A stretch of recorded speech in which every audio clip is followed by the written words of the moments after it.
The continuation of Season 2 of Netflix's adaptation of The Sandman has now arrived. Part 2 delivers 5 episodes that tell more of Dream's story. He now faces the consequences of spilling family blood.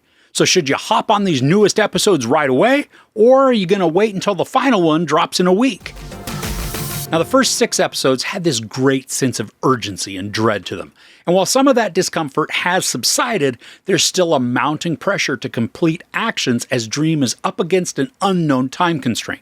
It's both an effective and aggravating story element. By not creating a definitive countdown, the story can drag as much as it wants. But the threat of the unknown, it's also extremely stressful and daunting, keeping us as the audience in suspense just like the characters. Now, as somebody who hasn't read any of the graphic novels, every action within this was somewhat surprising. I mean, it's not like the story had zero predictability to it, but I enjoyed the events as they unfolded, creating some shocking scenarios that hit hard and then created a somber mood. And some of the elements, they're quite dark, working to solidify certain characters as terrible and vicious baddies, and then allowing unexpected heroes to emerge. Woven throughout this season is the theme of loss, and while portions of the narrative do provide redemption or healing arcs, the loss continues throughout the 5 episodes, ratcheting up the stakes to create some painful climaxes. Now, in this arc of the story, we watch Dream kind of being launched around the worlds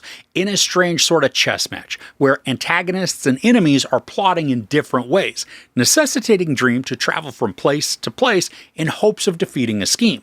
All while another is being set up in a different kingdom. Tom Sturridge has always portrayed Dream as moody and dour, subdued by regret and grief.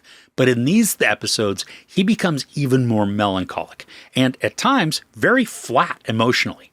Now, I appreciate the depressive state, especially given what he's facing, but there were some sequences where he was noticeably just kind of there, giving off this blah presence that didn't make me think anything other than he really just doesn't want to be here, like in the show.